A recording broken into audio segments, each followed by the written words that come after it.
Hi guys, my name is Lucia, and today I wanted to talk about makeup products I have stopped trying to find the perfect one of. And what I mean by that is, when I was addicted to looking at makeup and always trying to find the best thing, I would watch all the big beauty gurus and they would always talk about the perfect nude or the perfect blush or whatever this perfect item was that they had, and I was always searching for it. And I know I'm not alone in this. Hannah Lou's post, and we'll link her down below, she has talked about trying to always find the perfect red, and you're always on the hunt for the perfect red, and that's kind of how I felt, but with all of my makeup. There was a point where really I didn't know what suited my skin tone, and so most of the stuff I owned, not only was it not my perfect item, but I really didn't enjoy the way it looked on my skin. And I wanted to talk about letting go of the perfectionism that the makeup industry has told us we need to have. And what I mean by that is, when you watch these beauty gurus and they talk about the perfect mascara and the perfect lipstick, you tend to question whether or not what you have is perfect or not, whether or not it's good enough. And also when you see these ads when they say the perfect lashes, a new nude collection of lipsticks, these are the perfect nudes.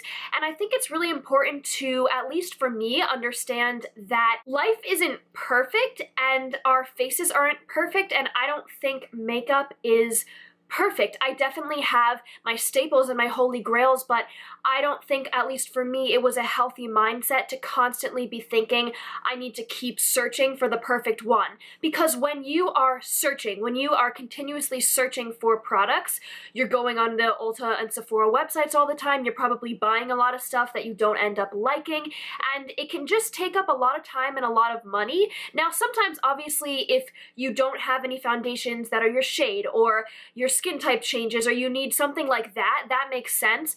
But I think most of us are just always on the hunt for the perfect thing, and I wanted to talk about some stuff today that I've stopped being on the hunt for, either because I have found something that works really well for me, even if I don't consider it to be perfect, or even if I do consider it to be perfect, I just don't really think of makeup as perfect, or some stuff that I no longer think I need the perfect one of, because what I have works really well. So let's get right on into it. The first thing I want to talk about is mascara, because I have tried a lot of mascaras. As I feel like most of us have, mascara is just one of those things where when you're first getting into makeup, everyone has their own favorite, so you kind of want to try them all and see what works for you. And I have tried a good amount of mascaras that I really like. I have talked about on my channel, my favorite mascara is the Tarte Lights Camera Lashes. I have gone through many tubes of this, but this isn't always perfect every single day. I have found now that I need to comb through my lashes before I wear this, or it's too clumpy. And most days, yes, I absolutely love this, but there are some days when you just have a bad lash day and your eyelashes just clump together and you can't seem to get it right.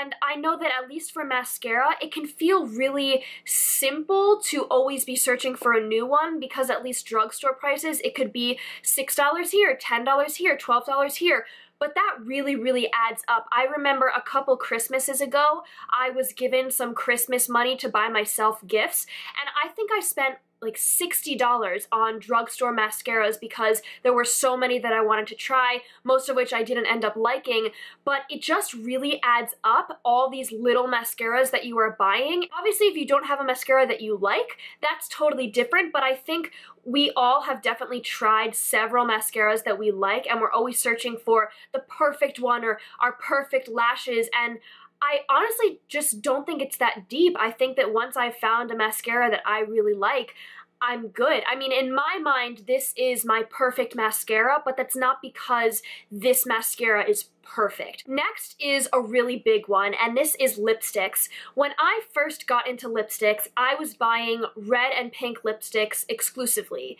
I really don't like the way most pink lipsticks look on me. I'm wearing a pink today, and I like nude pinks, but hot pinks are awful on me. They don't work. And I was also buying a lot of pinky nudes, which in general I'm not a super big fan of. Again, I like the one I'm wearing today, But another thing I was always on the hunt for was my perfect nude.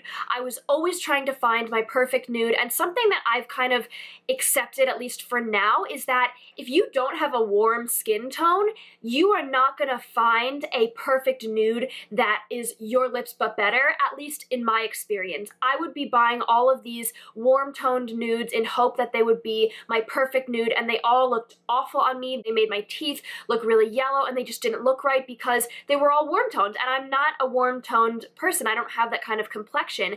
And then when I would try to find something that was my lips but better, it didn't really work. I think the closest thing I found are rosy toned mauves. I think those are kind of like my lips but better colors, but I've also found that I don't know if I necessarily want those colors. Like, I don't love those colors all the time. I definitely think they're pretty on me some of the times and a lot of the times, but not like a perfect staple, I could wear this every day kind of nude.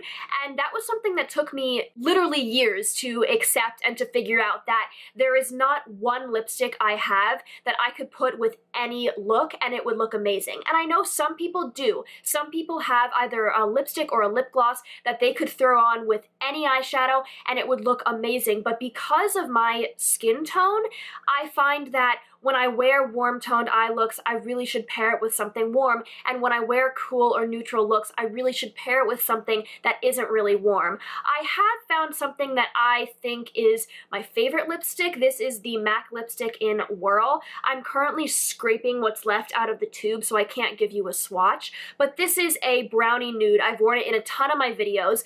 It doesn't look like my natural skin tone. It's not a my lips but better, but it's, in my mind, my perfect nude. And I've kind of warped that sentence because perfect nude, really, when people use that term, they mean a my lips but better, and my lips do not look dark brown. That's just not how they are. But I find that when it comes to nude lipsticks, this suits my skin tone so well.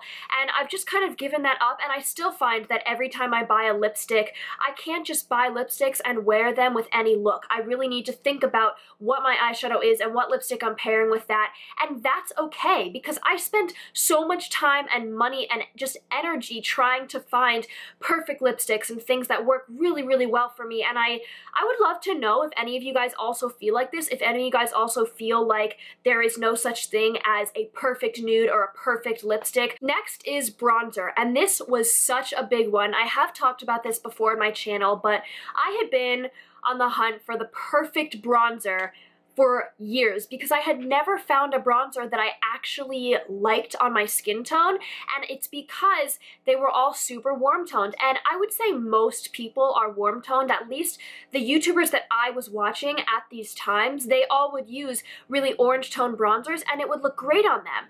And then I had all these bronzers and I was like, why do I not feel strongly towards any of these? I have spoken about this before. I have the Too Faced Milk Chocolate Soleil bronzer, and this is now the bronzer that made me stop looking for other bronzers. To me, this is my perfect bronzer, but that doesn't mean I think this is a perfect product and the best bronzer to ever exist on the planet ever. It's just the best that works for me and my skin tone. And now that I have this, I have stopped searching. I decluttered every single one of my other bronzers, and I just use this because it looks natural on my skin. It doesn't look like this orange streak, and I am very, very happy to no longer be searching for the perfect bronzer. And people still tell me the Physicians Formula Butter Bronzer would look really good, and people still tell me these other bronzers that would look good on me, and I think if I was still in the mindset of needing to try all the things, I would want to try more bronzers that have a cooler undertone, but since I have this, it's just not necessary. Next is blush, and this is a category that when I first got into makeup, I didn't like a single blush that I owned because they were all bright. I didn't own any nude blushes, and that was a big problem for me because I flush a natural nudie shade, and I don't look good in bright pink or bright orange blush. It just doesn't look natural on me. So I slowly whittled away and decluttered and used up a lot of blushes in my collection that didn't work for me, and I bought two blushes within a close proximity of each other, the Benefit Rockateur blush, which looks like this, and this is my favorite blush. And then the Tarte Exposed blush, which looks like this. I'm wearing this today. This is a close second for my favorite. And then soon after that, I bought the Milani Baked Blush in Luminoso and the Milani Blush in Tea Rose. These are what they look like, and those are all the blushes I own. And something that I have found with these two blushes is that I actually haven't used them enough to know if I really like them or not, because I got them at the end of summer, and they are summer blushes. I'm going to try to use them either this month or next month and really formulate an opinion on them. But the reason that I'm mentioning these is because before I bought these, I thought I can't only own blushes that are nude colors. I have to own blushes that fit warm tone looks or spring looks or pink looks. I have to have variety, which is why I picked these up. And something that I have realized now is you don't need a perfect blush collection in the sense that you have a coral and a pink and a red and a purple. Like, you don't need all these shades. If you have found a shade that works for you no matter what your eye look is, then I think that's fine. And I think I did feel the pressure. A lot of my subscribers were saying, oh, you should really change up your blush, and just not only my subscribers, but just in general, I felt the pressure of I need to have more variety, which is why I picked these up.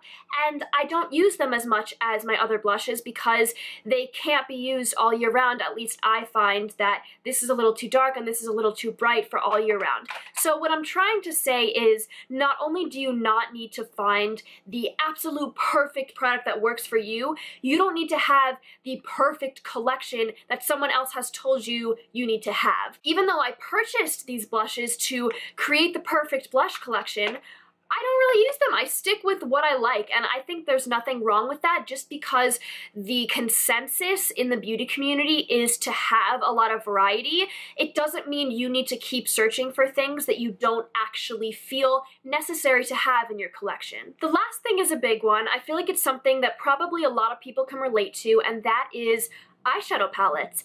I have stopped trying to find my perfect eyeshadow palette because I have realized there is no such thing in my mind as a perfect eyeshadow palette. I could pick out any one of my palettes right now in my drawers and I could find a flaw in them because I didn't invent them. And even with my Z palette, where I did pick out all the individual shades, they're not necessarily the type of shades that I go to on a regular basis anymore. And for a long time, especially when I was in the mindset of only owning 2 or 3 palettes, I was maybe not permanently on the hunt, like I wasn't checking every day, but I would always hope to find the perfect palette and the palette that had it all in one, and that I would only want to own that palette. And I've just realized that is not me, and that doesn't exist for me. I like to have palettes that do different things. I like to have my bright palettes and my warm palettes and my cool palettes and my neutral palettes, and I don't own that many palettes. I think I own 8 or 9, but none of them are perfect. My favorite palette is probably the BH Cosmetics Zodiac palette, but even that I talked about in products I would change the packaging of video. I can link that down below. That palette was in it. No palette in my mind is perfect, and I think that as consumers, that's something we need to train ourselves to be aware of, because especially when palettes are being advertised to us, we are told this is the beautiful, perfect new palette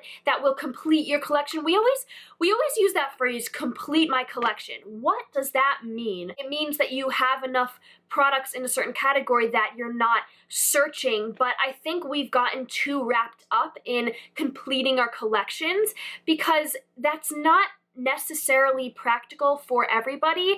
And something that I find is people will keep things in declutters because it completes their collection, but you don't need to complete your collection based on someone else's standards of what a completed collection is.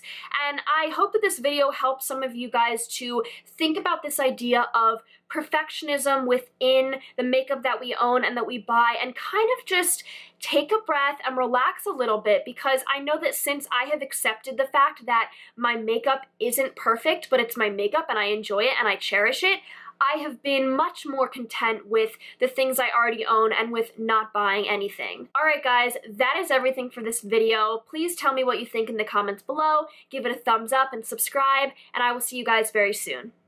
Bye!